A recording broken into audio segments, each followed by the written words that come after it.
No.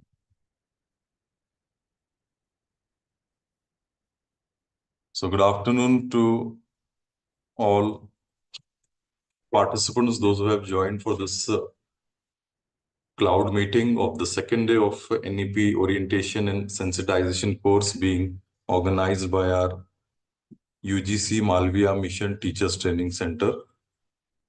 We are very fortunate that today we have Professor Upendra Kulkarni sir here as a resource person for this today's session. He will deliver a talk on skill development. So on behalf of UGC Malviya Mission Teachers Training Center, Dr. Babasaheb Ambedkar Marathwada University, I welcome Dr. Upendra Kulkarni sir to this session. Dr. Upendra Kulkarni sir, former professor in civil engineering from Shri Guru Govind Singh Ji College of Engineering and Technology, Nanded, with a special expertise in water management. He has dedicated 20 years to teaching and research in this field. He is a member of Delhi Health Management Committee of Deen Dayal Research Institute and has been actively involved with India Water Partnership since 2011. Currently, he served as a chairman of Aurangabad Center for Indian Water Work Association and is a member of advisory board for India Water Partnership. His significant contribution extended to organizations like Sarovar Sanvardhini, Bharatiya Jal Sanskriti Mandal, and Indian Water Works Association. So I welcome Dr. Upendra Kulkarni sir to this afternoon session, and I would now hand over the session to him. Over to you, sir.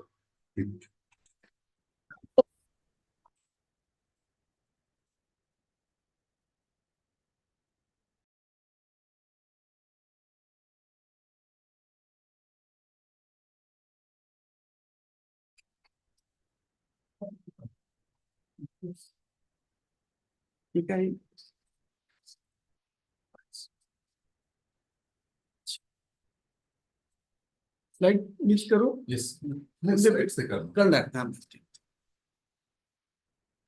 Very good afternoon. Today we'll be talking about skill education in the light of NEP. Next.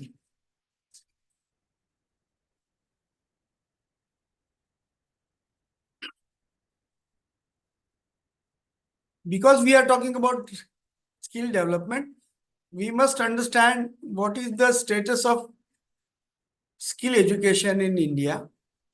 So there is a reference. Mr. Dharmapal has gone to London to study what was the status of education in India before East India came to India. So he has written very good book, The Beautiful Tree. This is the word that Mahatma Gandhi ji coined. Mahatma Gandhi ji once said to the governor of India in London that you have uprooted this beautiful tree that we had in India. This book highlights the richness of India's traditional education system as well as Karigar system. I will refer to that Karigar system in the next slide. There is one study, earlier slide.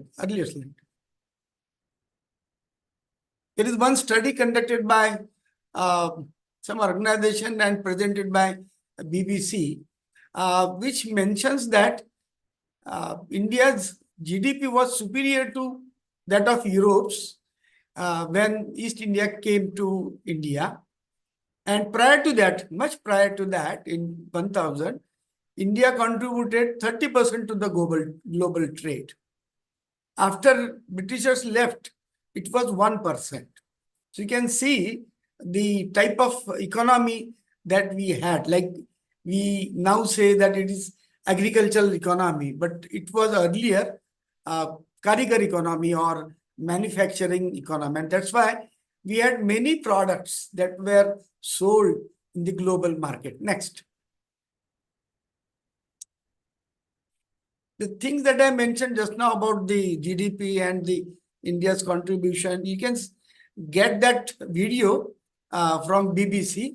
You must see that video which has given the history of global economy. Now I'm talking about the Karigar system or the type of education that we had.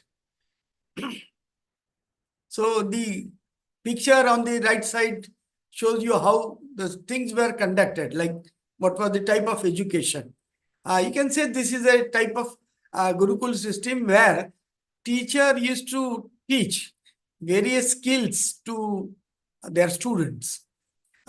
This particular education system, once called as Gurukul system, was described by a very well-known person in Adilabad. He was a scholar from Vadodara, Bachelor of Fine Arts. He passed away recently, Ravindra Sharma. He used to run Kalasram, a sort of Karigar system, Gurukul system in Adilabad. He used to say that if you want to earn something for your livelihood, you don't have to move here and there.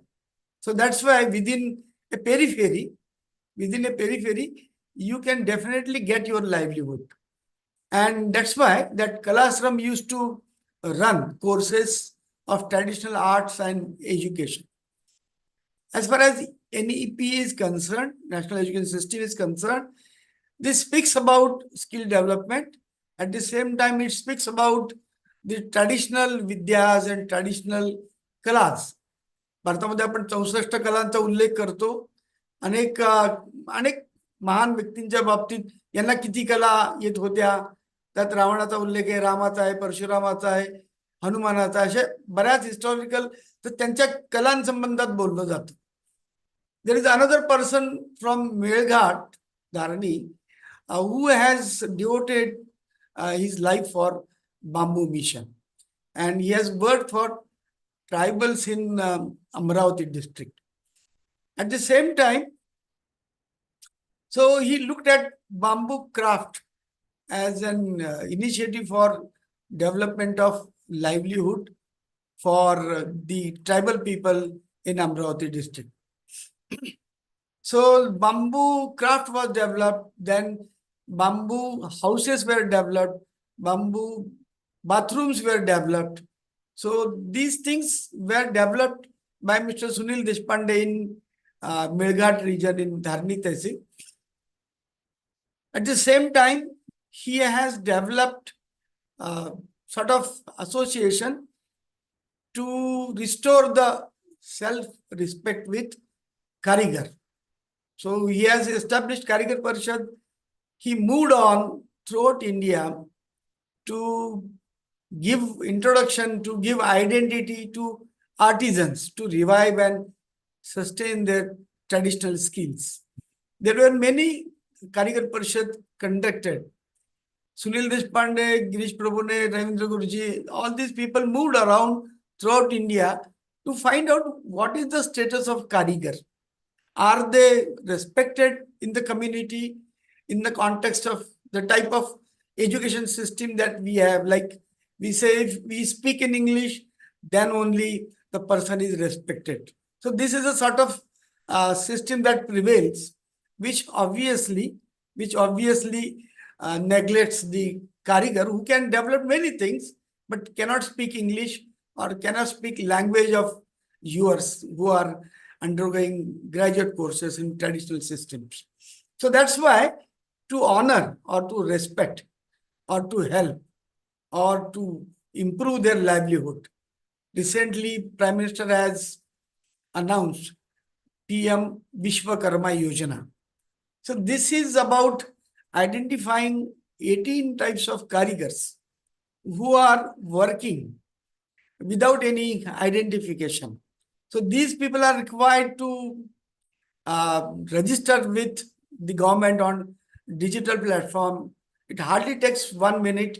You have to, can say, register your mobile number, then Aadhaar card and type of skills you work for. So these people will be given the instruments, the equipments, and a formal training for 6 days or 7 days at Janashikshan Samsthan and ITIs for skill development or for fine tuning or to understand the recent developments in a particular area. So these schemes will definitely can say develop respect for the karigars that are contributing various developmental programs in India. So this background that I'm telling you is for making you appreciate the component of skill development in NEP. Next. So here, NEP 2020, which was launched on 29th July 2020, the 5 pillars, affordability, accessibility, quality, equity, and accountability. Means we want to give quality education. At the same time, we want to cover up those who are left out. Particularly, we mention them about school dropouts. So that's why when we talk about this NEP, we talk about those who are left out, who cannot enter the college, who could not enter the college for different reasons. So that's why we want to make quality education. At the same time, we want to make it affordable also. We want to improve access also. And that's why accountability is another pillar. So with reference to this, there is a term called GER. GER is hardly 26 or 27% at the moment.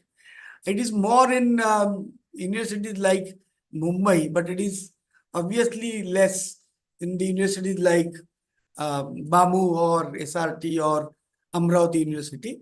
So that's why we want to cover up, we want to include those who are left out, and thereby we target 50% GER, gross enrollment ratio, by 2035. And we want to support SDGs. So for that, we have included various components, like our system is now student-centric. We have made it flexible. We have given multiple entry and exit option.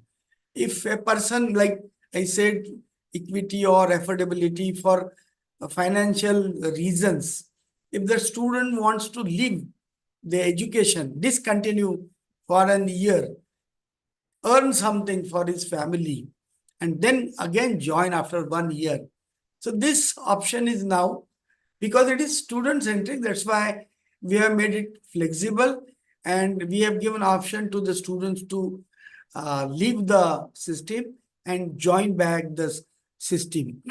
So that's why to run this flexible curriculum, or to allow the students to live and join, obviously we have a skill component introduced at every year. Like if he leaves after first year, we want to give a certificate to the person who is leaving after 1 year. So for that, we had to run some skill courses, so that if the student leaves after 1 year and we want to give him certificate to that person, to that student, so he must have some skill courses so that he is employable outside. So skill component is, in that sense, has become very important. Means you are required to run those skill courses if the students are leaving for financial reasons or otherwise. So that's student-centric or equity inclusion, multidisciplinary education, or digital learning. Various platforms are now available, like Swayam, Diksha, and so on. So you can have, I can say, you are learning in class, at the same time you are taking some open courses also through MOOC program and so on. So this sort of things are now available under NEP. At the same time, it is work integrated learning. I will give you idea about that through some videos also. So hands-on experience is required, then plant training is required, on-job training is required. So this is how we are making holistic education through NEP. Next.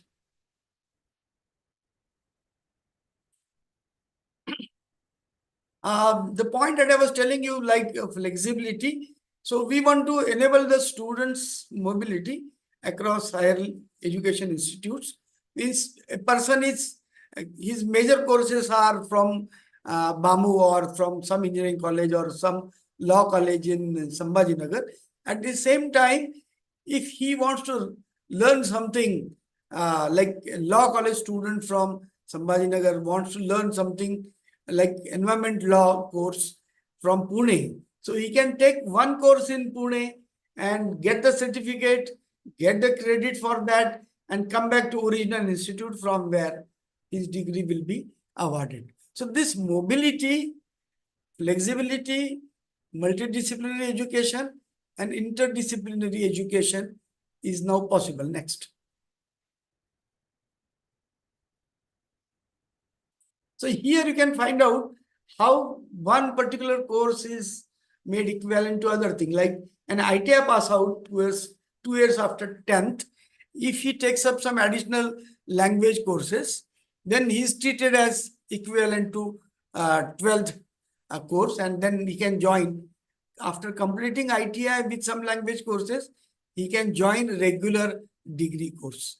So this is how various pathways are developed by National Credit Framework System. I have given one example. So equivalence is possible only within the same assessment band. Equivalence sets the base for establishing eligibility of students and or establishing exit pathways, entry-exit pathways. So this is how this framework allows you to take one course outside your university, outside your institute, and then come back to the same or other institute through different pathways. Next slide. Next. So this is about multidisciplinary and interdisciplinary. Recently, the head of managing director and the president of Persistent Technology, Pune, has launched very recently. I came across that particular announcement yesterday only, that he has announced interdisciplinary PhD program. So this interdisciplinary and multidisciplinary, these things are very recent. Like NEP says, we must have every institute, after few years, every institute to be multidisciplinary. No institute should have one single course like only law, only engineering, only pharmacy, only commerce. So this picture is in a way not allowed in NEP framework after few years. And we have to prepare now, because really, like holistic education or integrated education, you'll find that no education can be single disciplinary education. It has to have multidisciplinary education. So that's why we have now provision in NEP that every institute and every degree course will have an option for the students to go for some courses which are beyond his department. Like a law student can take a course from biology in the institute when we have a multidisciplinary institute. Similarly, we have interdisciplinary education. I was telling you about the announcement by Persistent Technology head. He said that we can have interdisciplinary PhD program, for which he says, for which the cost of education or completing PhD in interdisciplinary area will be 40 lakhs. So he expects people to donate for that particular scheme, or suggest the people who can contribute for this type of interdisciplinary PhD program. Like an engineering person can do some courses with biology also, and his PhD component will have something from engineering, something from biology. Like in our BAMU University also, we have interdisciplinary as a separate sector, and there is a separate dean for interdisciplinary courses. So this dean is supposed to look after such combination of two or more academic disciplines, like, and economics is an important part in engineering. Like we have a water resources authority, and one of the professor from economics of this university was member of that water resources authority with government of Maharashtra. So economist is required in water regulatory mechanism. So we must then appreciate and acknowledge that such interdisciplinary PhD program is required, which calls for combination of two or more disciplines. So this is how this interdisciplinary, multidisciplinary approach is highlighted very critically in NEP. And this basically can say connects with the knowledge and skills within one subject area or various other subjects. So this knowledge and skills is the thing that I'll be primarily talking about next. Amol, next. So these are the various pathways, the thing that I was discussing, like we have UG diploma after 2 years, and on the left hand side we have, I can say, mapping of credits and specialized skill training programs. Like if you're undertaking some skill courses, so how do you really join the BO course or UG diploma after second year, or bachelor's degree program or PG program or PhD program? So on left hand side we have various systems like ITC plus bridge courses on PCMB, then skill training programs, ITIs. So these are the pathways that are now highlighted under NEP, and various universities are now developing these pathways so that student takes up skill courses and still joins the degree courses in traditional education system. One example that I have given about ITI. Next. So these pathways will encourage the students to, I can say, go for these skill courses, get acknowledged these courses through credit mechanism, through ABC, Academic Bank of Credit, in their degree program, get it registered, get it written, established in their, I can say, testimonials, so that whenever they go, they can show that I have undertaken during my course some skill course. Like when I was doing MTech in IIT Mumbai, I have taken 2 courses out of my department. One was German language course, which was not from our department. I was civil engineering student and I have done one German course. And another course was from mechanical engineering department of operation research. So this is how in IITs, this type of, I can say, interdisciplinary courses or multidisciplinary courses are there. And there is a flexibility, there is an offer that a course from other department or isolated department can be done by PG or UG student or PhD student. So there is a flexibility. Now in NEP, the things which were prevalent in 80s in IITs, now we have adopted that system, and we have obviously experimented these things, this type of flexibility, or doing one course in Pune, getting it acknowledged or credited in our testimonial in Sambhajinagar. So this is how these things were experimented earlier, like I was mentioning about IITs. Other engineering colleges, like I was in Nanded, wherein this type of flexibility was offered to the, I can say, degree students from engineering. And one of the, rather many, one of the students I remembered, he spent one full semester in IIT Mumbai. So the advantage was that he obviously got an experience in the IIT department. At the same time, he was missing some course in Nanded College. So obviously there was some arrangement made available to him so that he takes up that course in another semester, appears for the examination in that subject, and get the benefit of IIT education without really, can say, paying for or registering or getting an entry through rigorous competitive examinations in IIT. So this type of experiments were done in after 2000, recent 10-15 years back. And many students from Nanded, Amravati, Pune, Mumbai, they have taken various courses outside. So obviously, this flexibility to the students to move from one institute to another or from one discipline to another, like Nanded Institute has offered courses on history for engineering students, courses on biology for engineering student, course on photography for engineering student, course on music for engineering student. So this open up.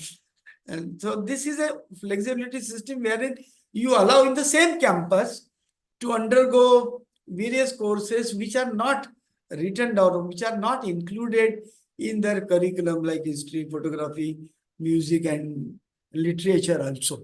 So that's why someone is fond of and he wants to learn while he is pursuing his degree course.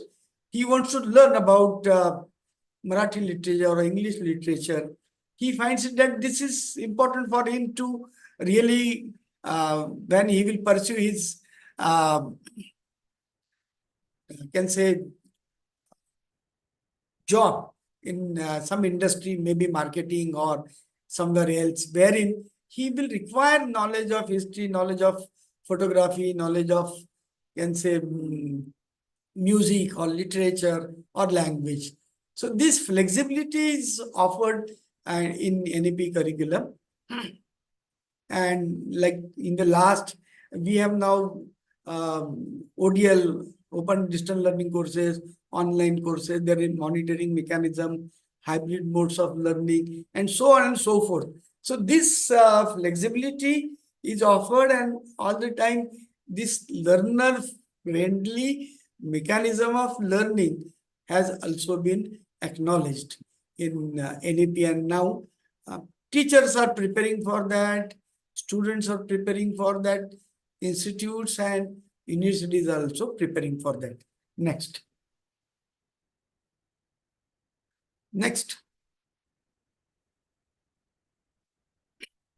Like I was mentioning about this type of flexibility and many more things. There are major courses, there are minor courses, there are open electives, there are, can say, inability enhancing courses, skill courses, value education, internship, research project, co-curricular courses, and so on and so forth.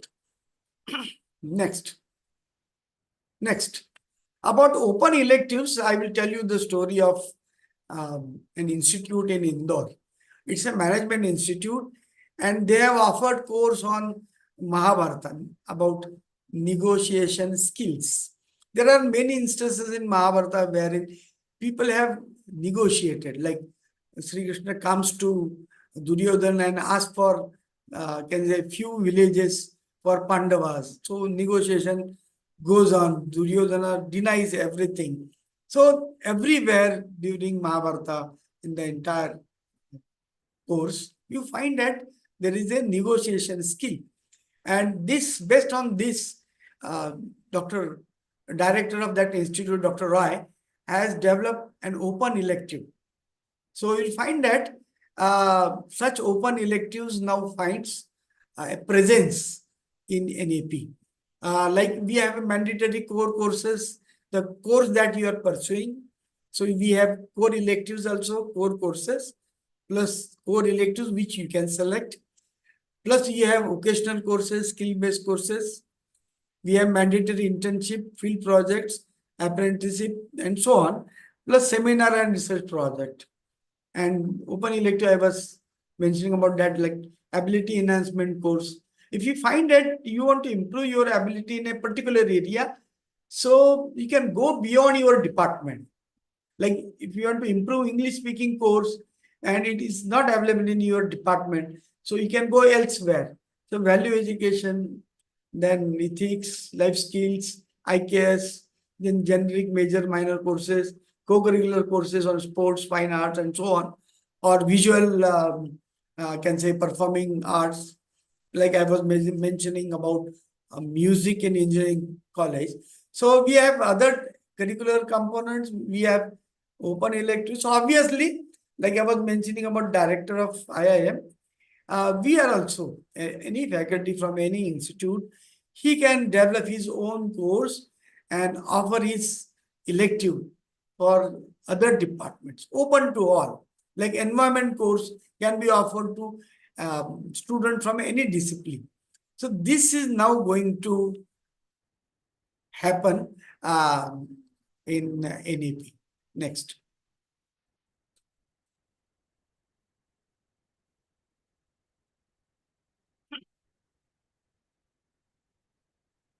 Here I was like I was telling about the single minor, double minor, and value-added courses and so on.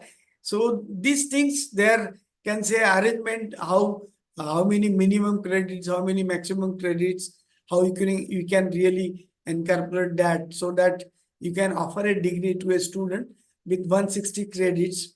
One who gets or collects or undergoes more courses and goes beyond that, that is also possible. So slow learner, fast learner, this is also possible under NEP. So minimum credits are mentioned, and you can go beyond that with other, I can say disciplinary course, other discipline courses, or can say ability enhancement courses, or the other courses that you think as open electives useful to you for your career. Next. आपण साधारणपणे म्हणतो की भारत हा तरुणांचा देश आहे आणि सगळ्या जगामध्ये कॅनडा असेल, ऑस्ट्रेलिया असेल, उझबेकिस्तान असेल, असे बरेच देश आहे की ज्या ठिकाणी भारतातल्या तरुणांना खूप मोठी मागणी आहे. कारण आपण म्हणतो by 2025 at least 50% students from school and HEB shall have exposure to vocational education. आता ही थीम किंवा हे लक्ष का आलं? कारण तरुणांची लोकसंख्या भारतामध्ये जास्त आहे. त्यामुळे हा जो work force with various skills हा जो मुद्दा आहे तो जगामध्ये फार महत्वाचा ठरणार आहे. आणि पुढच्या काळात आपल्याला, त्यामुळे आपण नॅशनल स्किल डेव्हलपमेंट कॉर्पोरेशन जर ऐकलं असेल, national skill development corporation has recently done an exercise to find out what is the job requirement, what is the skill requirement. Accordingly, they have developed various sector skills. Like one example I will tell you about the drivers. In Saudi Arabia, drivers with very much perfection is required.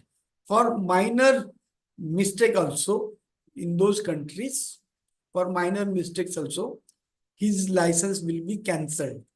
So we want very perfect driver to be given to such countries. So obviously we will have such type of skill imparting driving schools, not normal driving schools that we know or we interact with to get the license within a month and so on. So not that of driving schools. So driving skill, the way I was defining or describing, so that type of driving skill is required. So that's why if you want to achieve this skill education, or I can say vocational education component is very much required.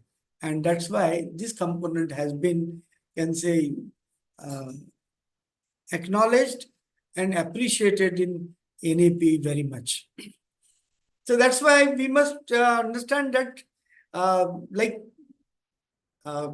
have been working with plumbing as one skill since many years. And that's why I can give a quote from plumbing area. In civil engineering course, plumbing is very important in civil engineering, but there is hardly any component present in the curriculum. Means if you ask any civil engineering graduate, you will find that he is not aware of plumbing as a skill or plumbing as a arrangement to be given in a house. So plumbing is essential component of building, but you don't find that plumbing properly included or described, or I can say taught in engineering college. I came across one person from Australia Polytechnic, and he mentioned that he is a plumber and he is the director of that Australian Polytechnic College. So you'll find that such is the recognition of a plumber in polytechnic system. You will never come across in any polytechnic, government or private polytechnic, headed by a person with plumbing background. So this indicates that plumbing is recognized, is appreciated in that particular institute. So that's why this component, like in the first slide I mentioned about Karigar Parishad, unless and until we start respecting the skilled manpower, we will not be able to really go for the skill component in NEP. So we must start respecting the skills. Then only, like I remember when I was in school, who used to go to government technical school? There was a system called GTS. So these students pursuing technical course in GTS, along with, can say, along with 8th, 9th, and 10th, these 3 years, they used to pursue some technical courses in ITIs or GTS. Special government technical schools were established for that purpose. It was in 71, 72. So the perception was in those years, in 72, perception was who wants to skip mathematics or science. Those students, means who could not really understand mathematics.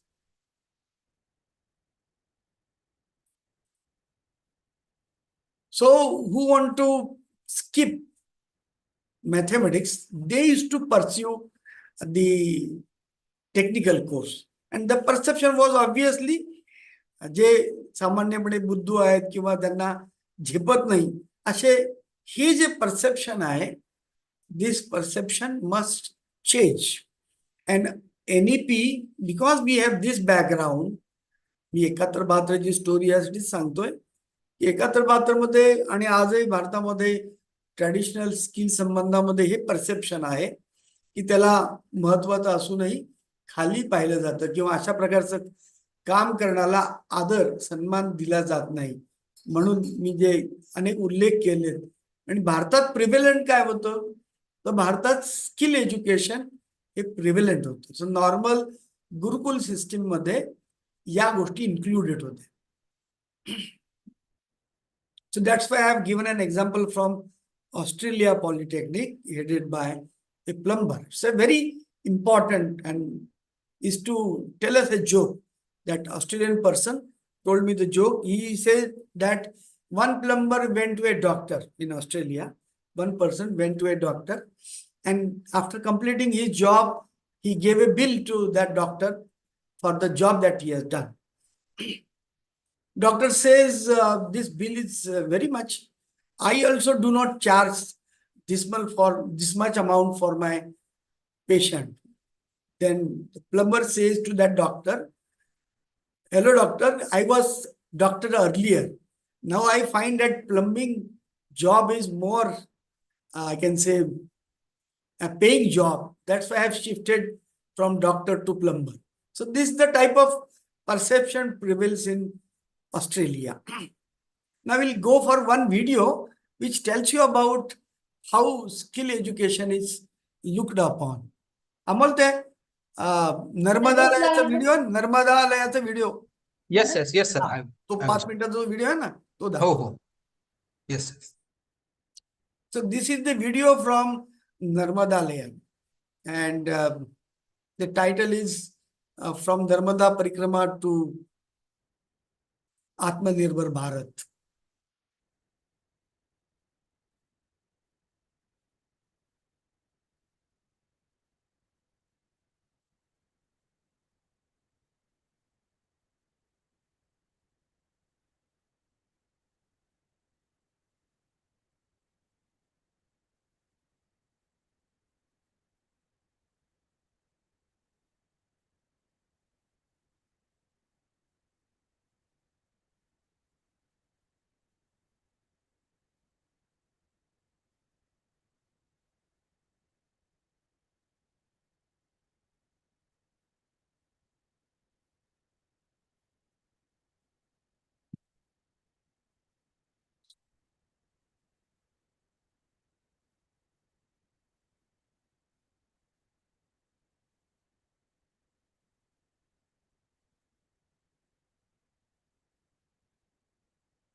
नमस्कार, मी भारती ठाकूर.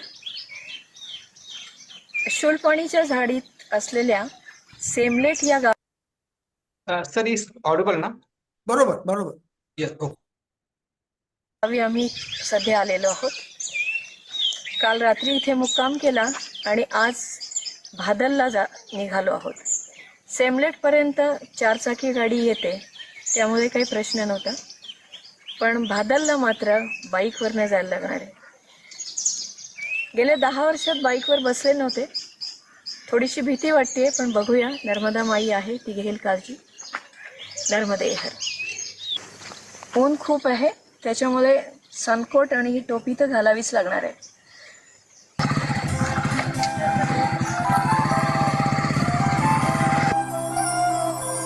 शिक्षा का सूरज है निकला, हो रहा है अब उजाला, आंखें खोलो.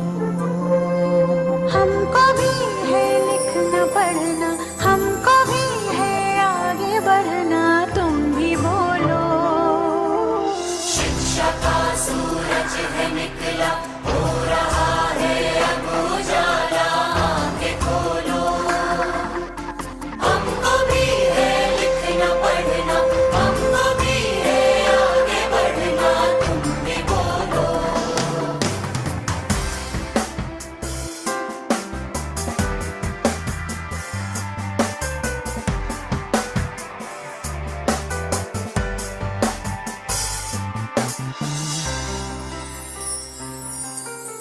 जो नहीं पढ़ सकता उसके सामने जैसे अंधेरा है.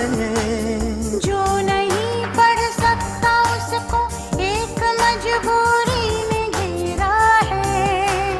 कितनी ही मजबूरियां शिक्षा मिटा देगी. उन्नति के रास्ते शिक्षा दिखा देगी. उम्र चाहे जो भी हो, मैं कहूँ और तुम कहो, कभी भी कहीं भी,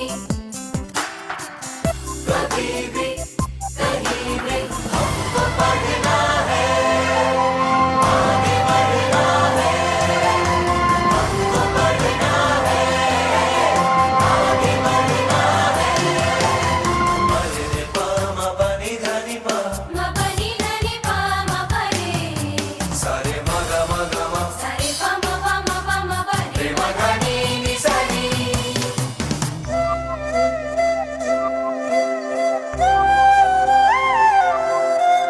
जिंदगी की गाड़ी के 2 पहिए हैं, ये पुरुष और नारी. इनमें से हो एक भी अनपढ़ तो ये कठिनाई है भारी. नारी पढ़ लेगी तो अपने बच्चों को भी वो पढ़ाएगी. अपने जीवन को भी नारी हर तरफ बेहतर बनाएगी. चाहे जो भी हो, मैं कहूँ और तुम कहो, कभी भी कहीं भी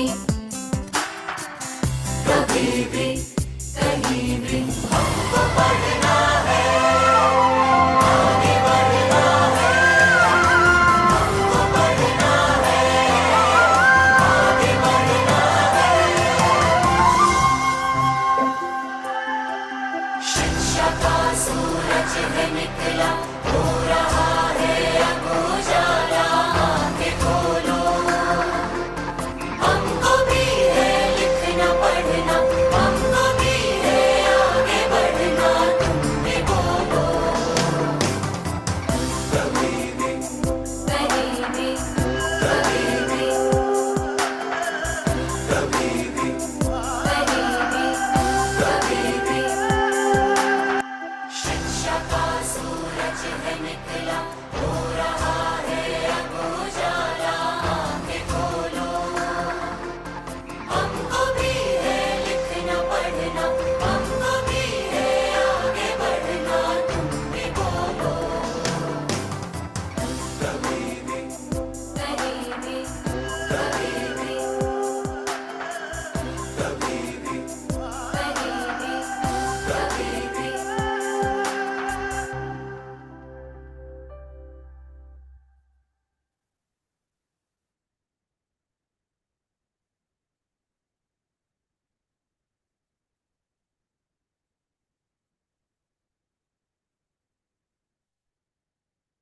Next slide here. Next. Like in earlier slide, I mentioned about 50% youth from school and colleges to have skill education. And the video that you have seen is an attempt to go towards that target. Here, you can find that this is another intervention that we have in India.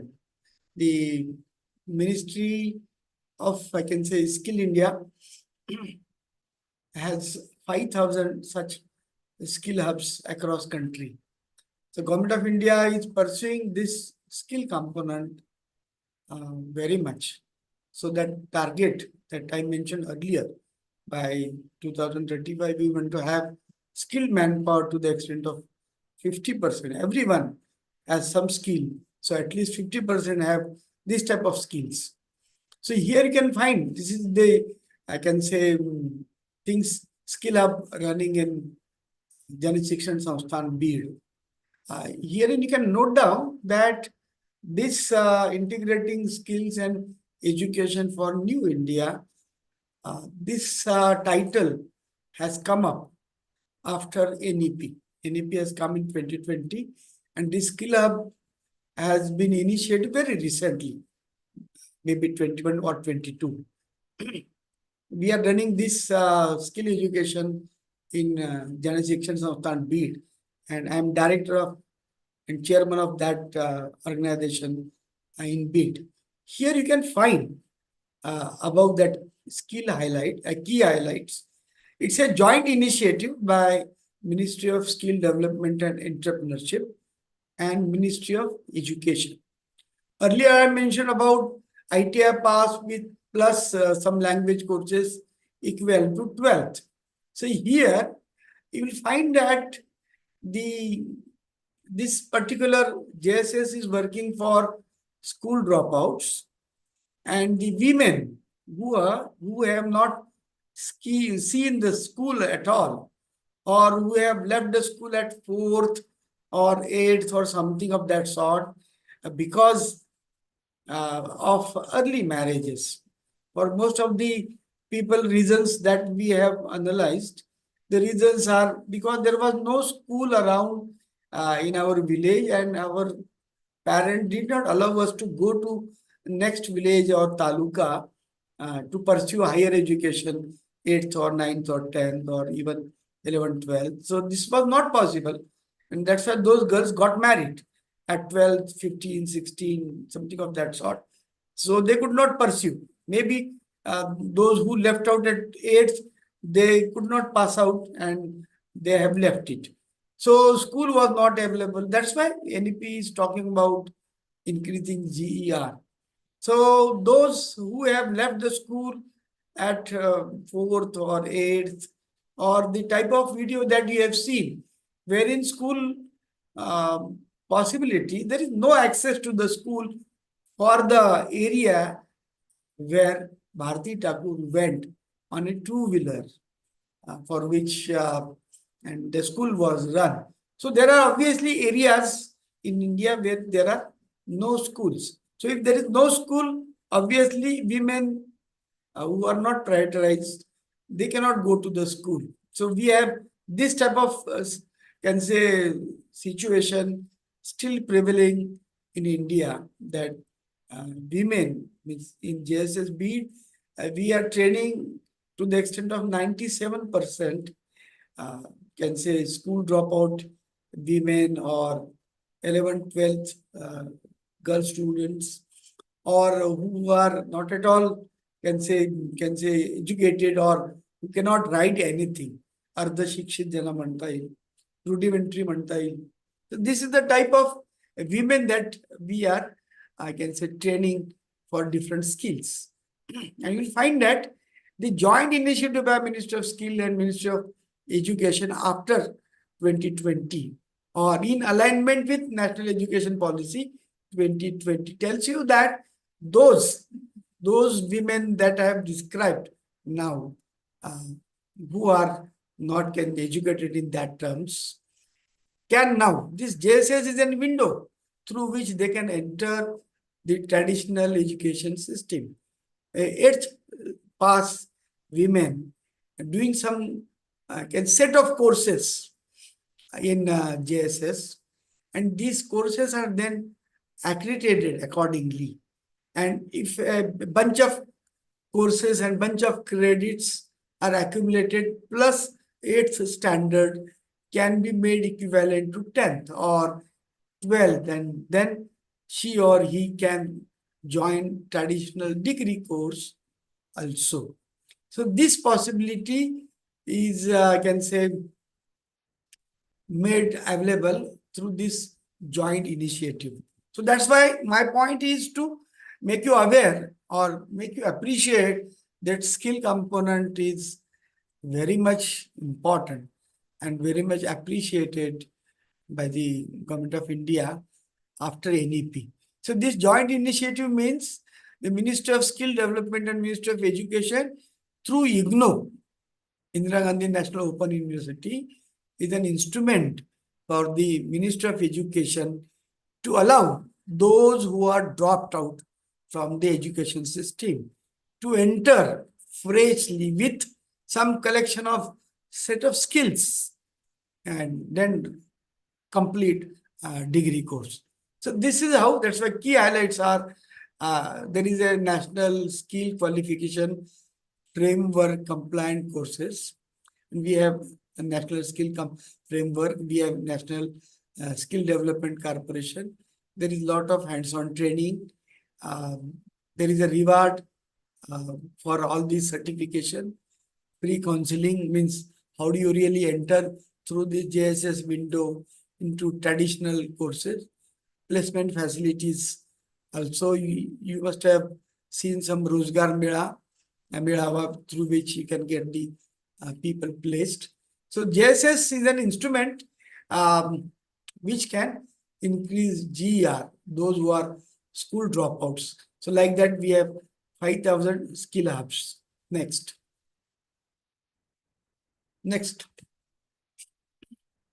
Recently, we have published, recently means on 9th of March, we have published some 16 case studies from Jana Shikshan Sanstha.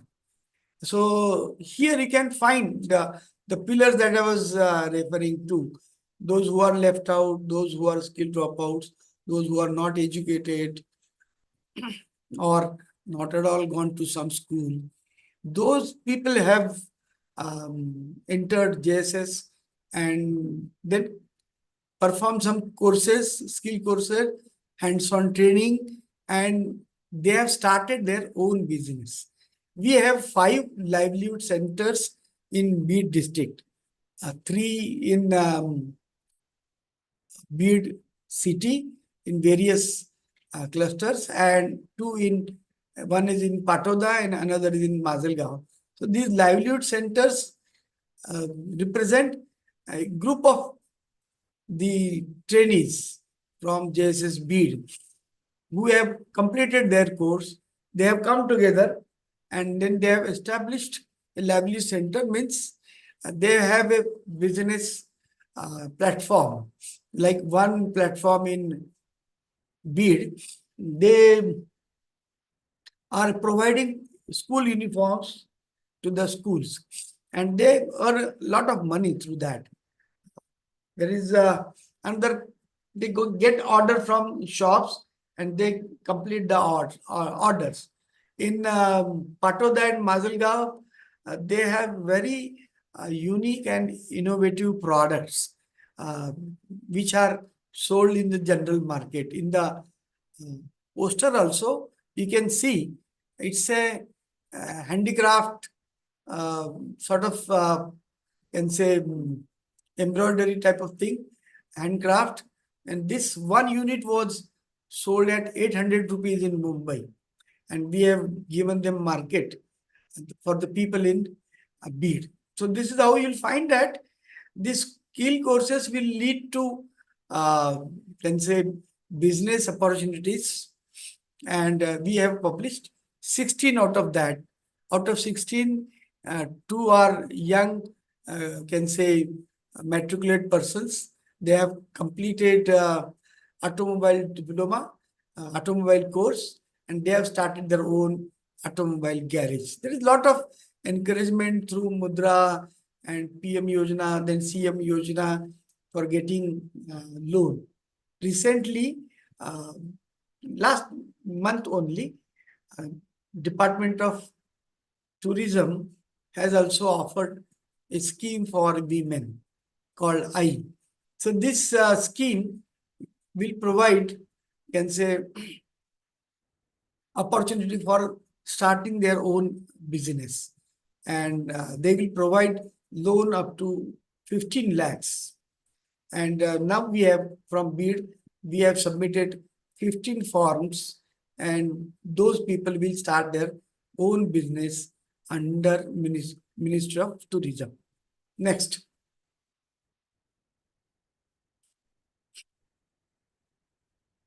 So these are the opportunities. I have given an example of Narmadal, from very difficult situation to a possibility, how really a school can cover those who are left out, who are without, who are denied access in a prevalent system. And then I have given an opportunity by Government of India, Government of Maharashtra, for skill education, for including those who are left out. After NEP, we have now, I'll tell you about what is the status of various colleges and how they really interact with this skill education initiative. On 29th March 2022, we have conducted a meeting wherein our objective was to explain the importance of skill education and its integration in conventional colleges, because NEP has mentioned, because of Corona, even though it was 2020, because of Corona, things did not really proceed further till 2022. So that's why we have started thinking about discussing these things, making people aware of the facilities available in skill. So we have conducted a meeting wherein few Jana Shikshan Sansthan directors were invited. There were few faculty from conventional traditional colleges. And then Shiksha Sanskriti Uttharnyas people, volunteers who could run that whole business. So in that main main points were discussed, like can we merge skill-based courses with conventional college education? Can we collaborate? Like we have mentioned that the colleges, SB College, Mahila College was present. We said that you are in Sambhajinagar and we have Jana Shikshan Samsthan in Sambhajinagar. You can get in agreement with Jana Shikshan Samsthan. They also want to have some batches, and some of the batches JSS Sambhajinagar can run for these colleges. So you approach them. You go there and find out the facilities available with Jana Shikshan Samsthan. In earlier template, as I mentioned, that there is a lot of hands-on training. So this lot of hands-on training will make them confident to run their business. Like if you have home science in some college, you'll find that most of the equipments are not running and practicals are not conducted. So that's why the student pursuing some home science course or degree in conventional college may not be confident so that they can produce something, start business. Like I was telling about the Patoda story, like they have developed some innovative products which can be sold in the market at comfortable prices. So this is the type of I can say points discussed. We wanted to inform them that some of the girl students from SB and Mahila College were already undertaking skill courses in JSS. So this is without knowledge of SB and Mahila College. When we went to JSS Sambhajinagar, we found that these girl students are there. We inquired, did you really inform your college about this course being undertaken by you in JSS Sambhajinagar? The answer was no. So that's why my suggestion was in that meeting that these colleges, conventional colleges, must integrate this skill education which is available around you. Wherever it is possible, you must really enter into that and run some courses in your own campus. You have that course of JSS conducted in your college, like Soigao and Fulamri College. These are basically colleges from typical rural background where normally people complain that the students do not report to the colleges. So for Soigao and Fulamri, which were representative colleges from rural sector, we intended to inform them that you really try to improve the attendance of the students by making them their livelihood better through their presence in your college. So you tell them that if you are present in our campus, if you attend our classes, your livelihood will definitely improve. You can produce something by the end of your degree course in Soigao and Fulamri. So that was our intention. So those colleges, so far I have not heard that they have really started such skill courses. Which they are supposed to do under NEP, but I have not so far heard about the colleges running some skill courses with JSS. But we have tried in BEAT because we very oftenly have interacted with various colleges, Balbir, then Bankat Swami, Savarkar, Mazalgaon, Ambezogai, and we have requested them to enter in agreement with JSS BEAT. And we have conducted one plumbing course in Savarkar College exclusively for women, girl students. We have conducted one course on dressmaking. And this is I can say, a significant step. I must tell you some obvious impacts. Means I cannot say at the moment that this course was run in 2023, means very recently, a few months back. The course was completed in Savarkar, Bankat Swami, and so on. And we have not so far heard about the girl students starting their own business. But we can definitely help them, encourage them under tourism department IE initiative. to start their business with 15 lakhs, 10 lakhs, 5 lakhs, and so on to start their business. So this is very easily available through tourism department if they really go through Savarkar College or any other conventional college, conducting or undertaking some skill course through JSS, Aurangabad or Bid or Nagar, Latur, any course. So obviously they will be acknowledged, they will be appreciated for giving a loan for their business. Next.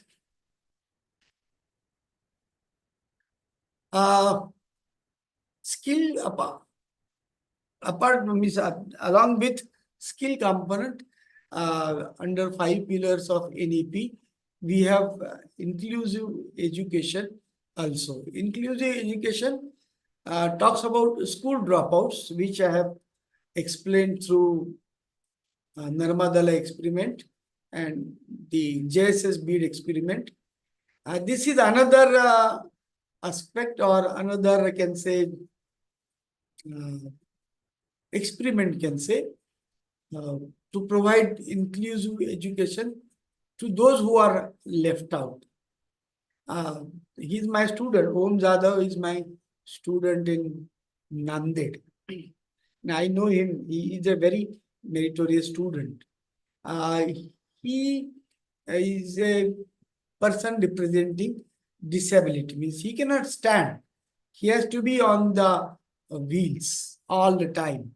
I mean, when he used to, can say, undertake courses in, can say, electronics in Engineering College, Nanded, he used to run from one department to another department for drawings and for many other things.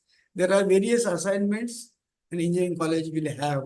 So he used to run from one department to another department by really scrolling on the roads. But he has completed the degree course. So point is, do we have facility to include those who are left out? Means earlier, maybe 10, 15 years back, at least I have not seen in my engineering college or elsewhere any such disabled person who cannot stand on his own and cannot walk on the roads. He cannot move from one department to another department on his own. I have not seen 15 years back who has completed engineering degree course from our college. So he has set an example, and then after that, I have seen one student who really could not move, but he was always carried by another person, his attendant. Whenever he wanted to move from one room to another room, that attendant used to take him on its back and take that student to other course, put him in the bench, and then he, after completion, again lift him on the back and go to that other department. So this is inclusive education and empowerment for those who are left out. This is a story of Om Jadhav, who has completed MTech in electronics from IIT Delhi.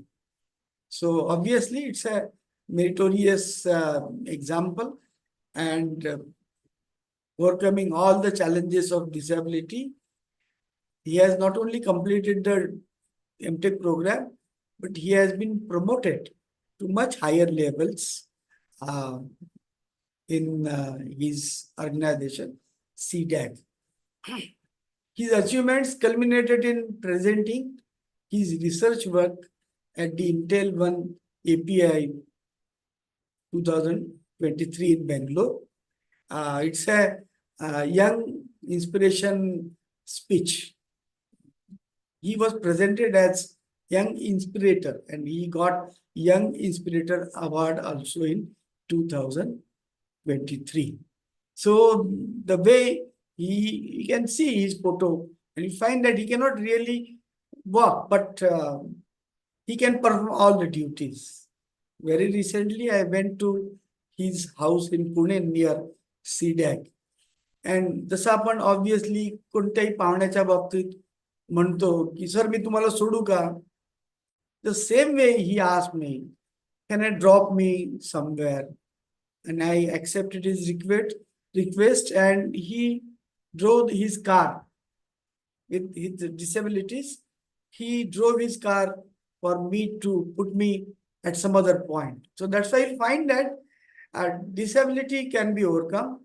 And Om Jadhav is a classic example for us to really think of inclusive education and empowerment. Next slide. Next slide, Amol. So Narmada Lai story, again, I will give you various components because Narmada Lai story is about the school dropouts. And you'll find that Bharti Thakur, she was from Nasik. She was a teacher in some school in Nasik. During Narmada Parikrama, she got exposed to the, can say, problems associated with that community. And that's why she has devoted her life for this holistic community development and empowerment. And that is in 2009. We'll find that this is a hardly, can say, some 15, 16 years story. She went there in 2000, means earlier to that, she performed Narmada Parikrama, got the knowledge of these things. And then she started with her pension and all that, started a school in that area on the bank of Narmada. Various villages were mentioned, Lepa and so on, Bairag. The various villages are mentioned in the story. So this is the project from Jivan Shiksha to self-reliance. You'll find that the things that she was explaining that video, that there was no school, they were left out. But my point is various initiatives like primary education, then empowerment initiatives. We have Narmada Nirmiti. It's a initiative to empower women through skill development, like the type of livelihood center I was telling you in Bid. So through skill development, these tribal women are now producing many things that are sold out in the market. Vocational skills are given for rural youth. In the video that you have seen, you might have noticed or you might have missed also, whatever things that they were doing, they were the students of same school. And whatever buildings, like Bharti Thakur will mention, that 23 bathrooms on the top of it, the building that was for Technical Institute, Ramakrishna Technical Institute. All the 23 bathroom fittings were done by the students of this Narmada Lai education system. So the whole furniture in the building is developed by the students. All manufacturing systems, like I was mentioning about plumbing, similarly furniture and all the manufacturing things like various shades, laboratory shades, these things are also produced by machinery work also was done by these students. And the laboratory, you have seen computer lab in that particular thing in the video, but you will find that the type of labs now they have in 12th and technical schools, such laboratories are not available. Two engineering professors recently visited this particular initiative, and they have mentioned that the facilities on the bank of Narmada, the students have in Ramakrishna Technical Institute are not available in engineering colleges also. So this is the, can say, outcome of dedication. So that's why skill education must be appreciated in that terms. Like from, if Bharti Thakur can do it through zero, means there was no school at all in that particular area, but now she has developed a facility of quality, because we talk of quality education. So we cannot have simply some sort of hash and bush arrangement type of things in such areas for including them in the school education. So these technical institutes now possess very good arrangement for can say skill courses which are not available in engineering colleges also. They have Go Vidyan Kendra, they run, the students run Goshala, they run like she was mentioning that horticultural student, they have BSc horticulture program. BSc horticulture program student will undergo training for welding and he can pursue manufacturing also. There is a dairy, there is a oil refinery and so on. So there are many types of skills available in Narmadalaya.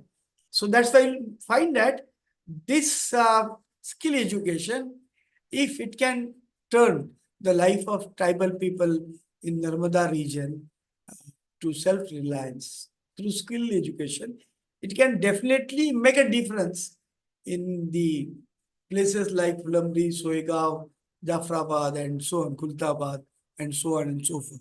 So that's why skill education is very much important. How do you really can say breach? How do you really blend with traditional system is a thing that was discussed in 2022 in the meeting in Sambhajinagar. Next.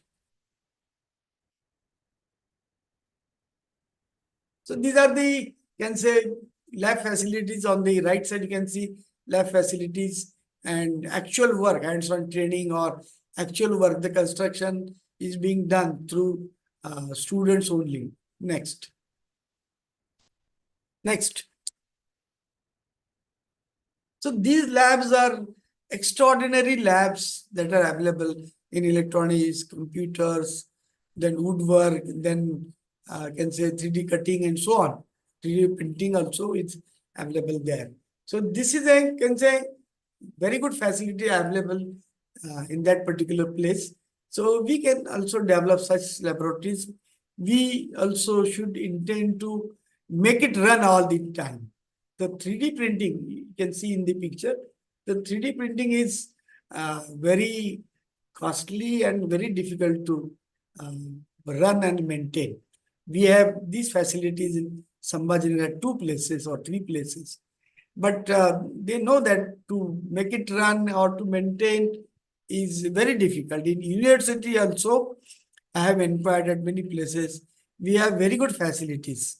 We should be able to, can say, open it up for all the students who really wish to undergo. Next.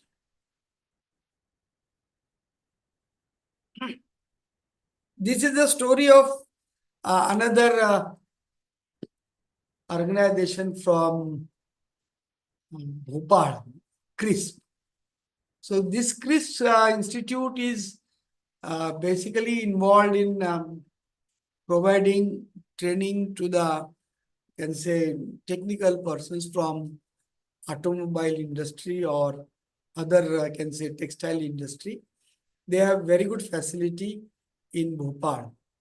The whole idea came from rejuvenating or modernizing the polytechnics in Madhya Pradesh. Modernizing the polytechnics in Madhya Pradesh. Now, they have developed such a facility that CRISP now provides training to the industry persons. They have now entered into an agreement with Auto Cluster in Sambhajinagar and various other industries in Maharashtra. On 1st February in Hingoli, a training center was started wherein I was also present. So this training center has been started under the name of Bharat Ratna Singh Nanaji Deshmukh, who was pioneer in providing skill education in various states, particularly Uttar Pradesh, Madhya Pradesh and Maharashtra. So he was very passionate about providing livelihood skills for, can say, self-reliance of the deprived community. So this center that has come up, Hingoli is a very backward district, and this training center will definitely provide a lot of opportunities to the students from Hingoli. Next slide. As I mentioned, this CRISP has already entered into various agreements with various industries. So this will definitely ensure placement. This CRISP is partnered with NSDC, National Skill Development Corporation. CRISP is also an evaluating agency. CRISP is also evaluation agency. That's why CRISP people will go elsewhere. Like they have such courses in Northeast. They have such courses in other underdeveloped countries out of India also. Amol. Yes, sir. Yes, sir. And next. Yes, sir.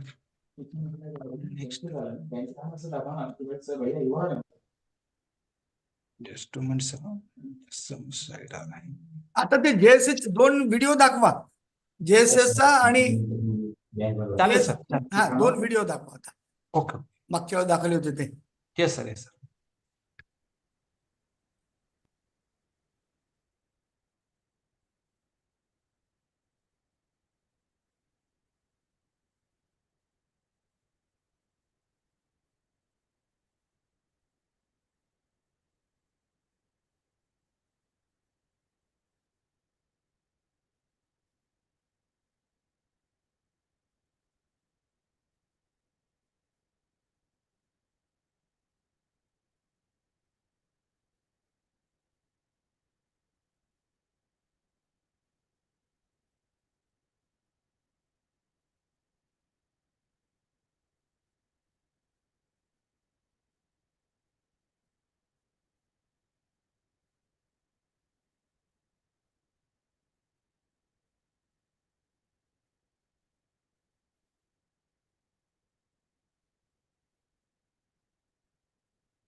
Sir, this one. हाँ बरोबर. Okay. 2004 से बीड जिले में निरक्षर, नवसाक्षर, कम पढ़े लोगों के लिए व्यावसायिक प्रशिक्षण देने का कार्य शुरू है। गांव, बाड़ी, बस्ती इस जगह 20 लोग तैयार होते हैं तो वहां ट्रेनिंग शुरू की जाती है। पूरे जिले में अब तक 40,000 लोगों को प्रशिक्षित किया है। उसमें से महिलाओं का प्रमाण 98% है। स्वयं रोजगार बढ़ाने हेतु उपजीविका केंद्र द्वारा स्वयं सहायता समूह बनाए जाते हैं। हमने अभी तक 10 स्वयं सहायता समूह बनाए हैं।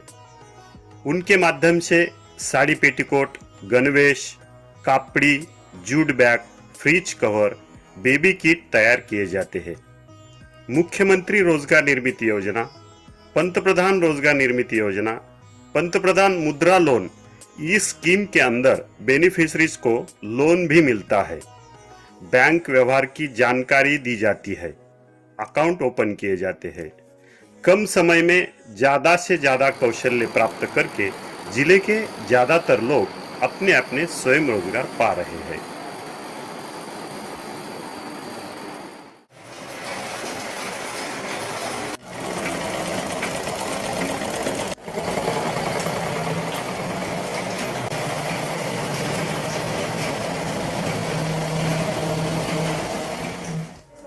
वेगळेपण लक्षात येतं. कुणी पण कुणाच्या नावावरून आपल्या संस्थेची स्थापना करतं. वडिलांच्या, भावाच्या, बहिणीच्या, त्यांनी मात्र मित्राच्या नावावरती स्थापना केलेली आहे. आणि त्यातला जनशिक्षण, तर सर्व जे प्रॅक्टिकल आहेत आपल्याला लाभलेले प्रशिक्षक आहेत त्यांना वेळोवेळी संपर्क करायचा.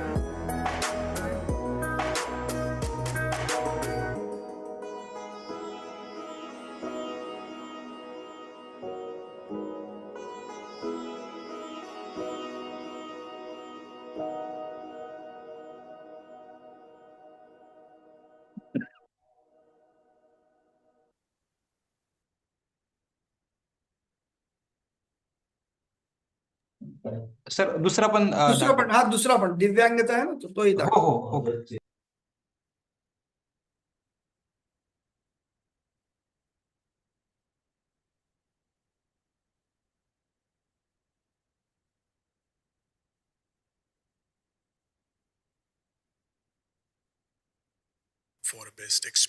नाही नाही इकडं हे असणार आहे.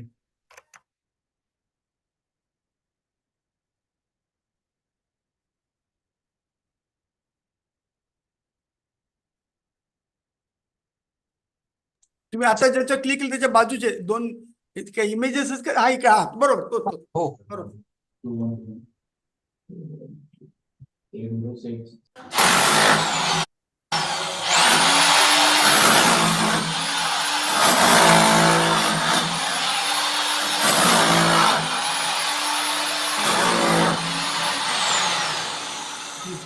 व्हिडिओ स्टार्ट नाही झाला.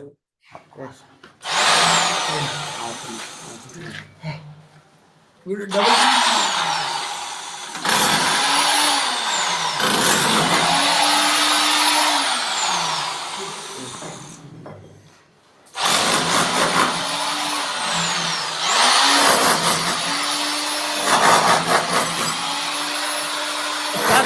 व्हिडिओ दिसत नाही.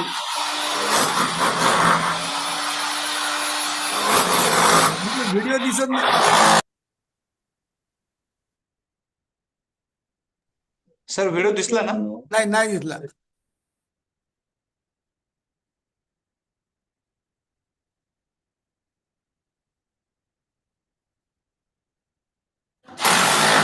हा आता दिसला. आता दिसतो ना सर हो हो.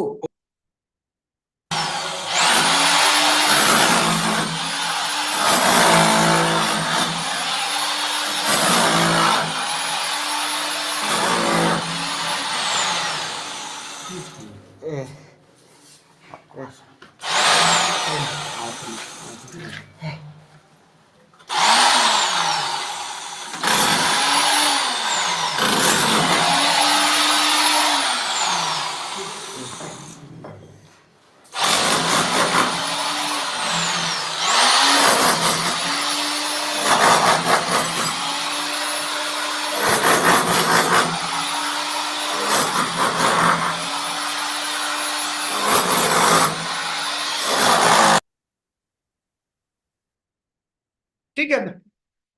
पीपीटी लाव सर. पुढची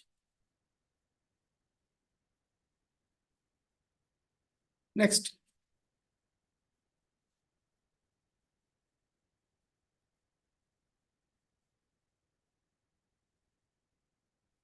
पुढची याच्या पुढची स्लाइड. पुढची स्लाइड. हो सर घेतो just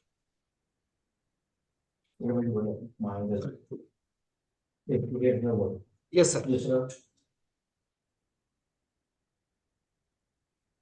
So here you find that under major and minor or cognitive skill hands-on training and so on and so forth, this National Skill Qualification Framework has identified various sector skill councils, and they have given, can say, syllabus for hundreds of courses.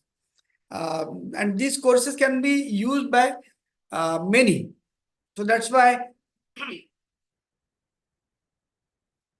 the point that I was referring under, can say, 5 pillars, which indicates about inclusiveness. So this Divyang people, deaf and dumb people, you could have observed in that small video of 1 minute, the can say deaf and dumb people are undergoing the course on plumbing. Means they cannot hear. They have to be instructed in a particular way. But this course is on in Bid, and these deaf and dumb people, through skill education, are being made part of our traditional courses. So that's why skill is a thing which can improve this inclusiveness of education for those who are left out for their disabilities in traditional systems. So that's why this is how vocational courses and skill facilitation will promote employability. At the same time, will provide opportunities for those who are left out. So this opportunities in the terms of, I can say, jobs like plumbing courses. I must tell you the example of Supreme Industry from Jalgaon. They are now running a 6 months course in Jalgaon. They send their representatives to various places. They have selected certain districts and they select people from rural villages for that residential 6 months training in Jalgaon. And after completing that plumbing course, they will definitely get the jobs, or they can start their own establishment or own shop or own unit, or they can start their business also. Because now we have a wide range of plumbing equipments available in the market, and very much ready-made things are available.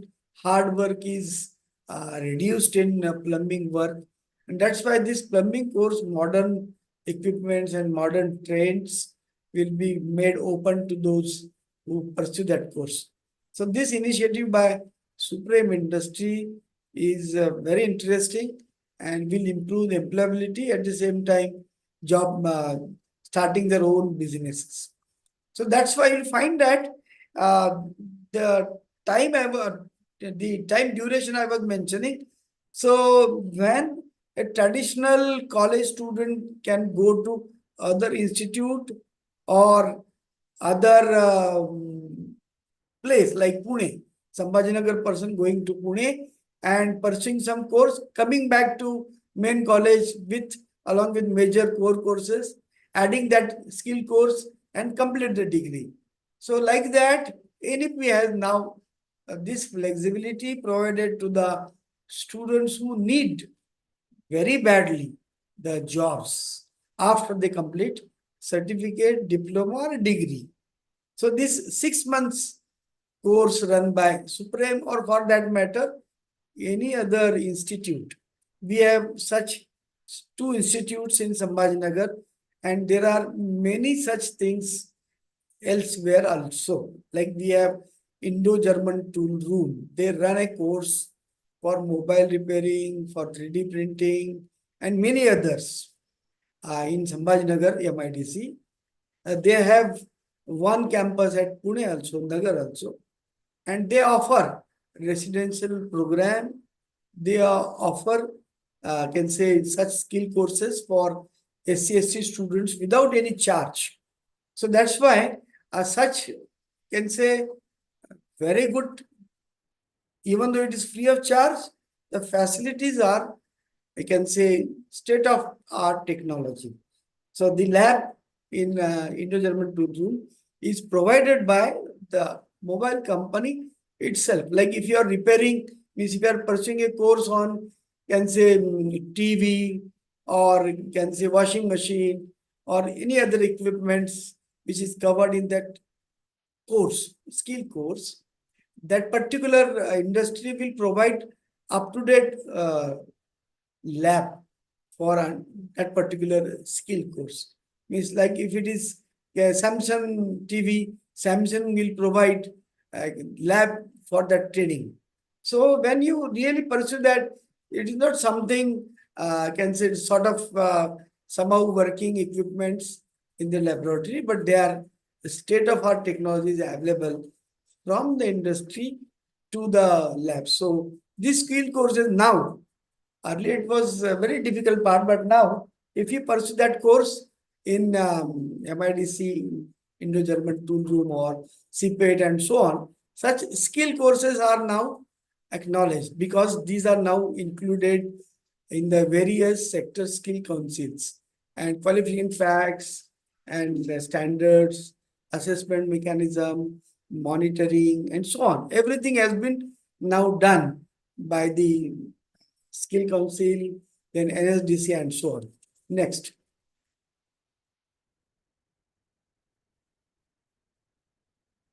We have blended learning also. This I have already mentioned in various things like we have practical, then demonstration, then soft skills. Like the skill courses I was mentioning, there is 2/3 of practicals and 1/3 of theory lectures. Theory lectures will talk about soft skills, like if you are doing some, I can say, tailoring course or beautician course. So beautician course will require some communication, interaction with the customer.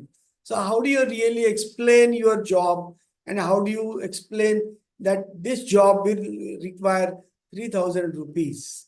And you have to convince that customer that paying 3,000 will make your look different, and that's why you must pay 3,000 rupees to me. So this requires communication skill. You develop a product and you want to sell it out. So that product requires a packing. That product is to be sold to the customer with some guarantee, some customer care. So all that ingredients, customer care, packing, badge, this and that, all types of things are required to be mentioned on the cover. So how do you pack? How do you increase the life of that product, shelf life of that product, and how do you really convince the customer to listen to their complaints and so on? So these things are taught during soft skills, life skills, and so on. So practical skill, tutorial assignments, and then some on-job training, some I can say research projects, some sort of project work is also included in that. But basically, these skill courses with such type of blending learning models will make them confident. Means when they get a certificate or when they get a diploma, they are already ready to start their business and they are confident. So when we talk to these trained manpower in various places, we find that they are very confident and they can produce the product from their skills, which can be sold very easily elsewhere. Next. So this is the list of courses that are available under skill modules, which can be can say pursued or which can be taken up so that we make a student leaving the traditional course after 1 year. So he has some skill course, he gets a certificate. He has some skill course after first year, second year he gets diploma. So he can do that mobile TV course, computer maintenance course in the college or elsewhere, like this bakery product course, dairy technology course. Narmadalai has already mentioned about that. Soaps and detergent, or can say robotics course, cosmetic course, insurance or capital marketing. So this is a good list which will tell you that a student can leave the college after 1 year and get training in this for 3 months, 6 months, and get some job or be employable. I must tell you a very interesting fact about this university, like tourism and travel management, hospitality.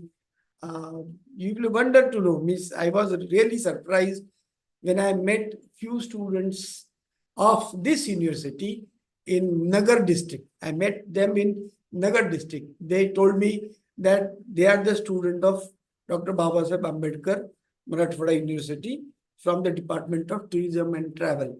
And they told me that this department or this tourism travel management department course is very paying.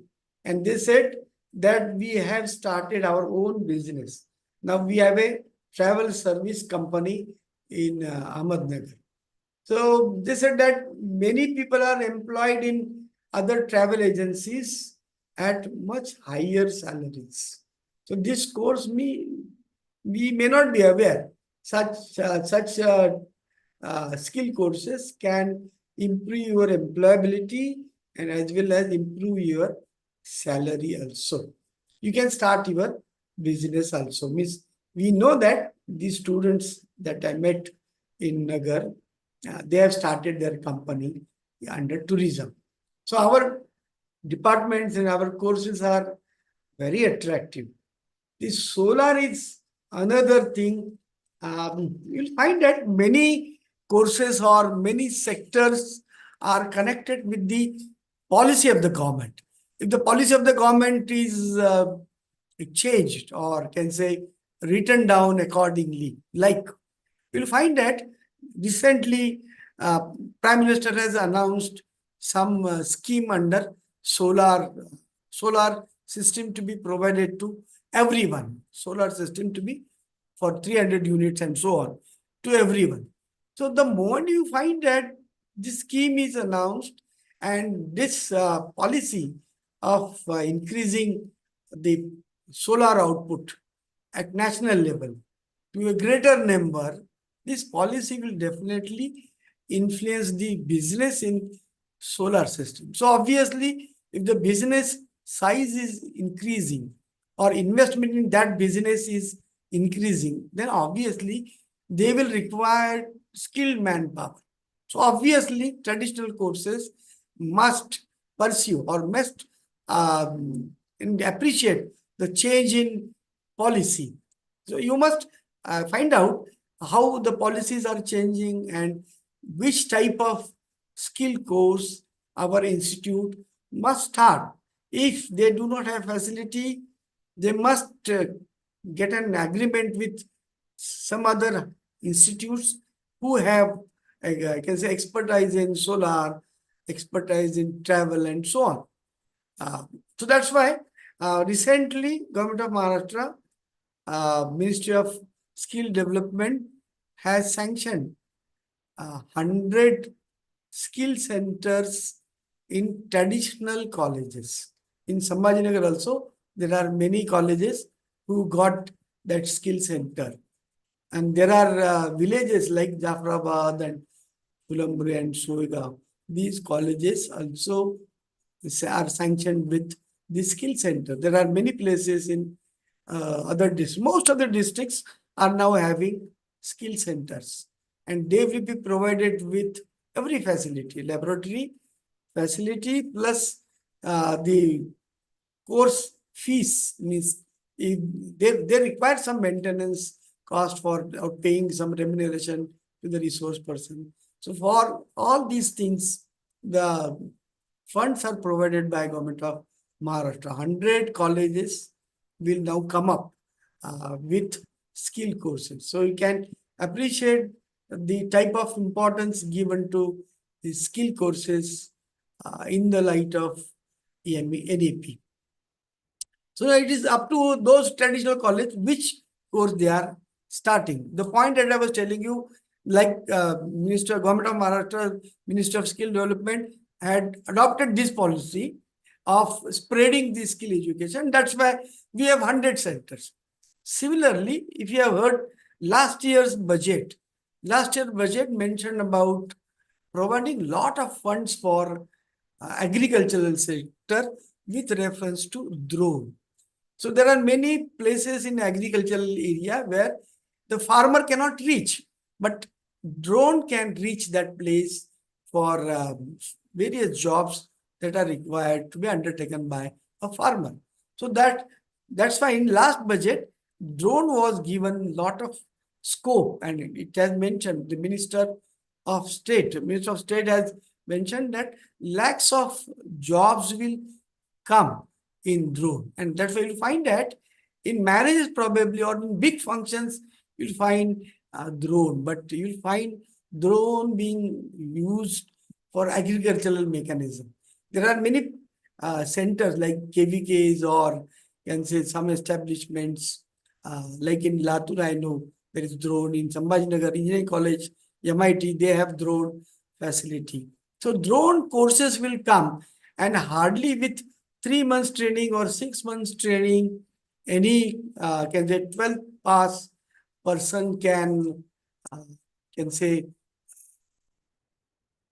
start his business. And that's why you find that this is very much linked with the policy. So what we are supposed to do is follow the policy change. So if you find that in the budget or elsewhere, the declaration of schemes and other things, if you find that the things are changing, things are shifting to this, so every change will call for technical manpower or skilled worker.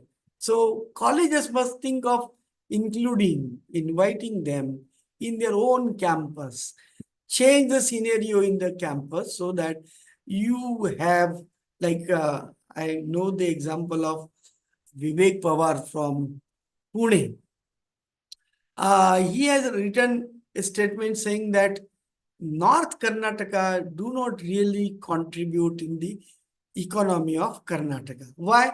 Because it is a dry region and all the industries are in Bangalore, that is south of Bangalore, south of Karnataka. So he said, why North Karnataka cannot contribute in the economy of Karnataka? So he has started in one of the engineering college in Hubli, he has started many startups ranging from 1 crore annual turnover to 200 crore annual turnover.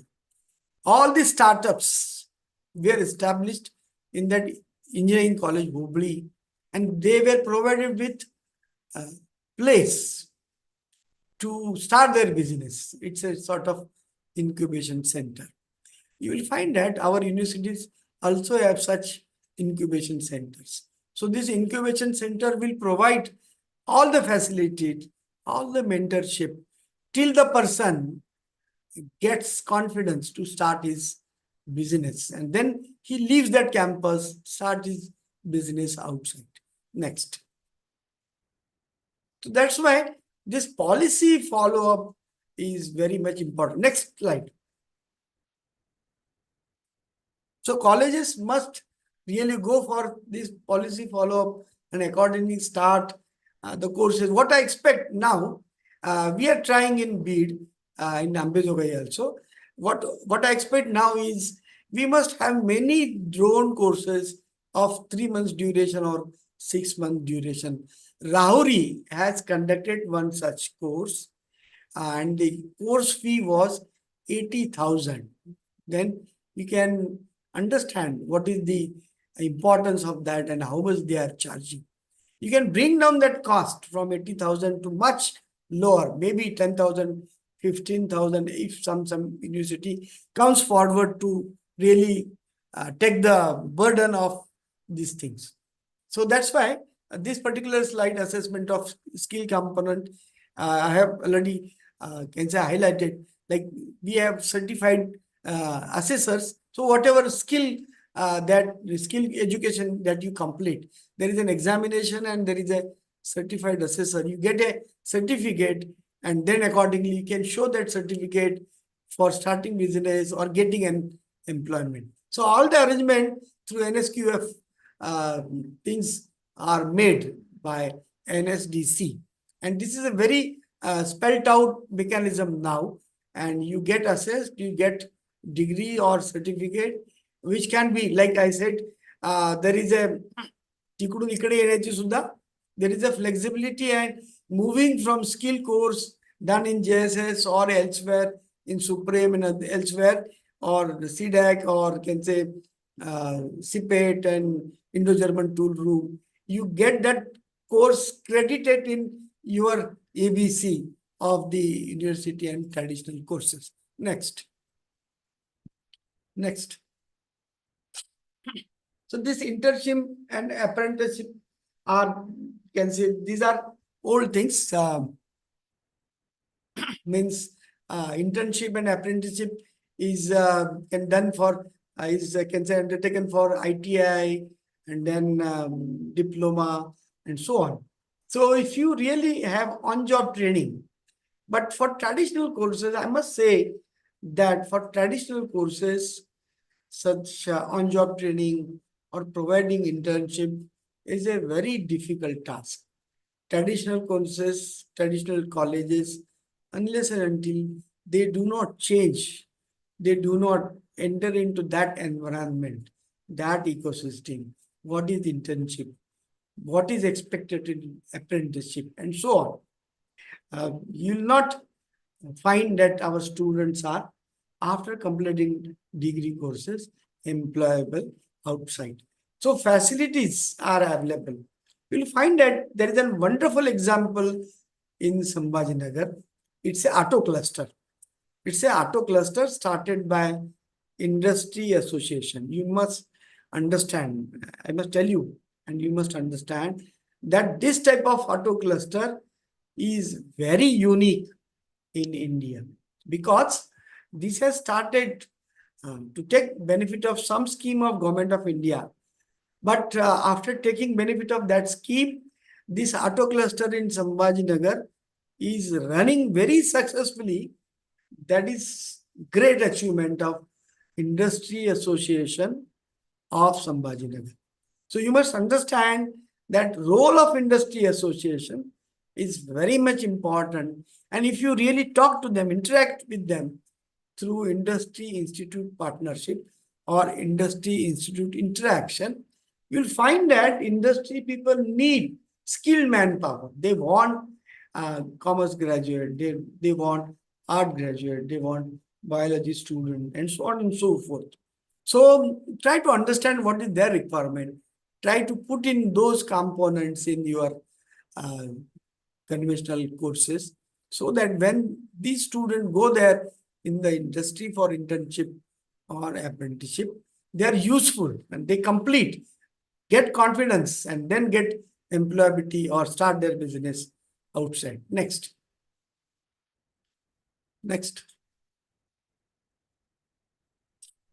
So these are the various arrangements done for internship, for stepping stone to working world, start business or get an employment.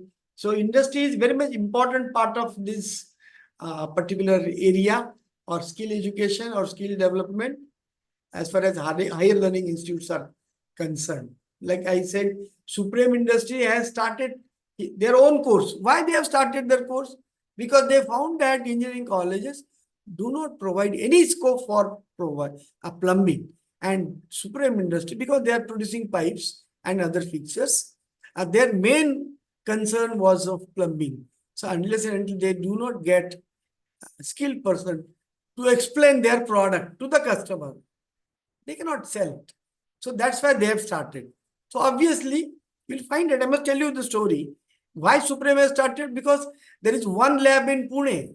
There is one lab in Pune, but it is not operative. So that's why the traditional colleges must learn the importance of skill education and the laboratories which will impart skills to improve their employability, to improve GER. Because if more placements occur in a college, obviously more students will find their entry in the colleges. So this must happen. Next.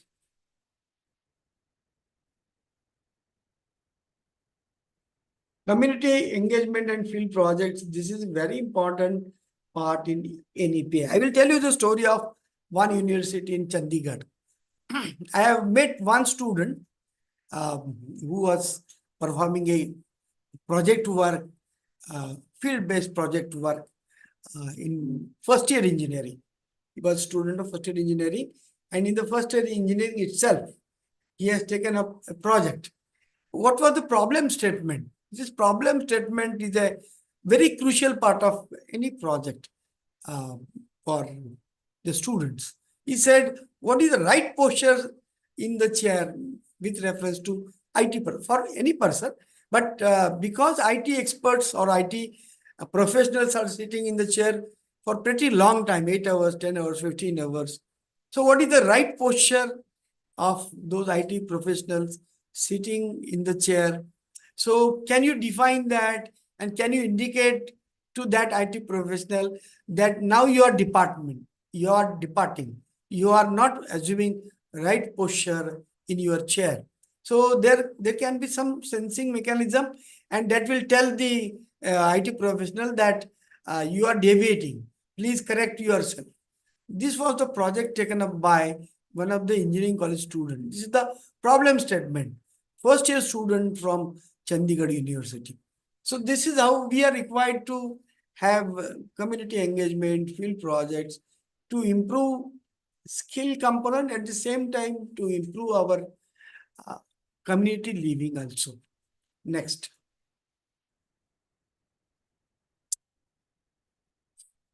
These platforms now, many courses are available. Book platform is a thing which will give you opportunity to learn through video lectures. Many things are covered under NPTEL also, and we know that various very good experts from that particular discipline are providing laboratory experiments as well as theory lectures. So you learn from expert from NPTEL and from MOOC also.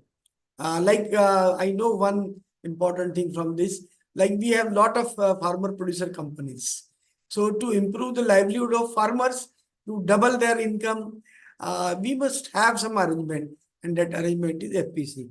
So how do you run that FPC? This MOOC platform will provide you a course. So if you want to run your FPC, or any farmer can undertake that course at their place and improve the working of farmer producer company. It's a very good arrangement made by various companies or various industrial Indian governments departments. Next.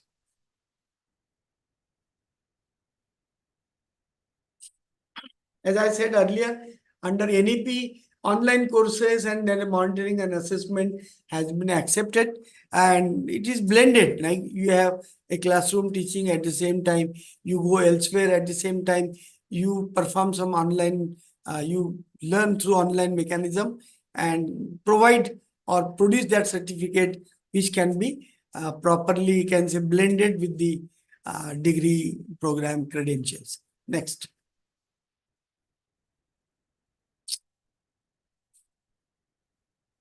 So this NCRF enables creditization of all the components of learning, which I mentioned earlier.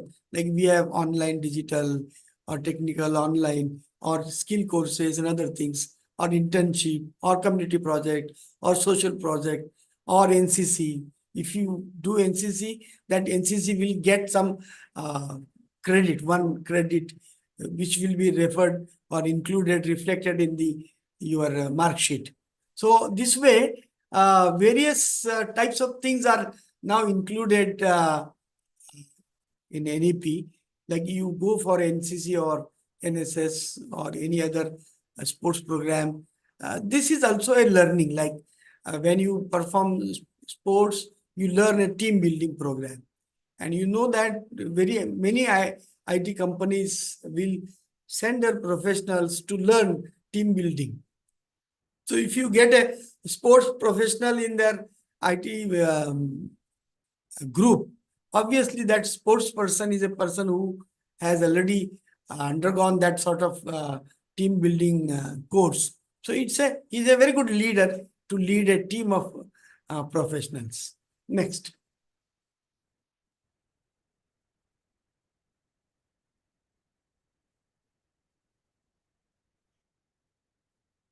So this is the winning degree program for holistic development of the learners with the help of cultural exchanges and social cohesion. And many, now I can say many universities are having, MOU with many foreign countries. Many foreign countries, universities are coming to India also, because they know that young graduates in large number will be available in India. So it's a big market for those universities. And you know that at least more than 25%, 25 universities are private in Maharashtra, and many more institutes will come. And they will provide quality education, highly, like I was mentioning about drone and can say AI and machine learning and many things which are coming up very fast, which will change the scenario, which will change the ecosystem of education. So these new courses are required to be, can say, understood properly by the traditional courses. If you run the traditional things in a traditional way without really having any look for the skill courses or how this is highlighted in NEP, will not be able to run our traditional courses in future. So we need for that preparation to run these courses in various ways, like in our own institute, student performing courses elsewhere, and then they are getting acknowledged or credited in our mechanism, and so on and forth. So these are various situations that we have to understand, and we have to understand, appreciate also the facilities available around. Next.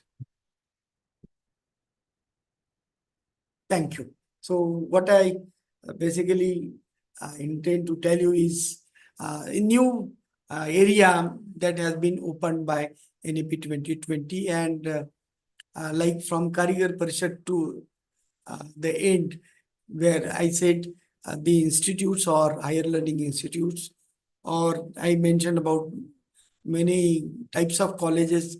I can say colleges in district places, college in places like Jafrabad, Kannad, and so on, where they have to prepare themselves. And for them, I have given an example of Narmadalai, JSS Bead, and so on. Wherein, like in JSS Bead, we have many colleges coming together with JSS Bead or JSS Sambhajinagar, JSS Latur and Nagar. They start skill courses. I wish to show you this, can say, I missed this particular thing. This is a course from Ambezogai. 3 or 4 transgender people are undergoing tailoring course. So this inclusivity is also for transgender. So obviously you'll find if a person of that thing will come in contact with you, you'll obviously have, I can say, different reaction for them. So these people are now included in skill courses to provide self-reliance life to them. Thank you.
Sir, you have finished with the Oh, piece. yes. Okay, thank you, sir. So, on behalf of Dr. Babasaheb Ambedkar Marathwada University, UGC Malviya Mission Teachers Training Center, my special thanks to Dr. Upendra Kulkarni sir for being here, sparing his valuable time, and enlightening all the participants on skill development, the things which are required as the stakeholders in the new education policy. So this lecture was very informative, sir. And we are really thankful on behalf of this entire group for delivering such a nice talk. Thank you, sir. And before concluding the session, सभी participant से मेरा request है कि वो अपने attendance के लिए roll number डालें. 2 अटेंडेंस हुई है, पहले मॉर्निंग में एक आफ्टरनून में स्टार्ट करने के बाद में एक अटेंडेंस हुई थी और अभी एक अटेंडेंस है. आप सभी अटेंडेंस नंबर्स अपने डालें. आप सिर्फ नंबर डालें सभी लोग. जो नंबर नहीं डालेंगे उसका एब्सेंटी गिना जाएगा. Thank you and I declare that this session is over.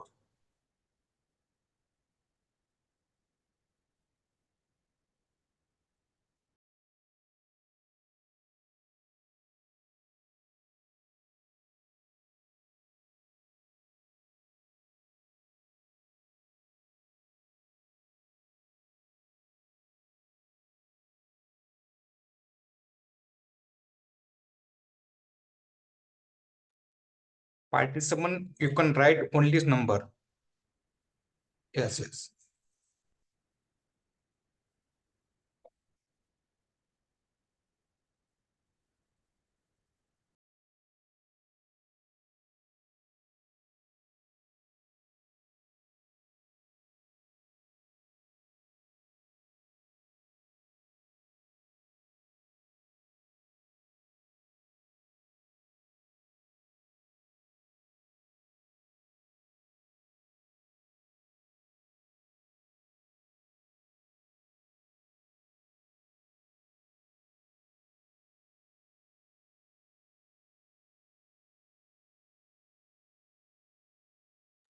Participant, you can don't write roll number, only put in roll number.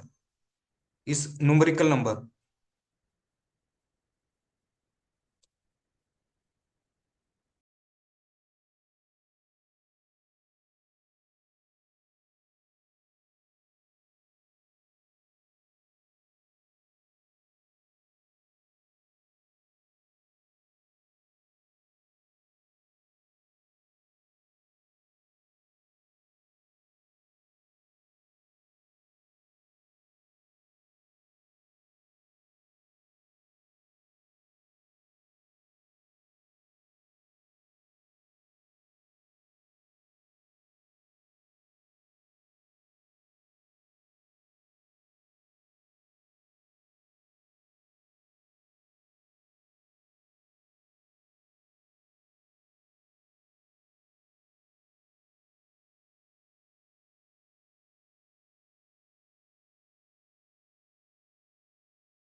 Okay. Last 2 minutes, then meeting has been ended. Anyone that missed the attendance, they write down your roll number in chat box.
So okay, session attendance taken is over. So participant, you can leave now.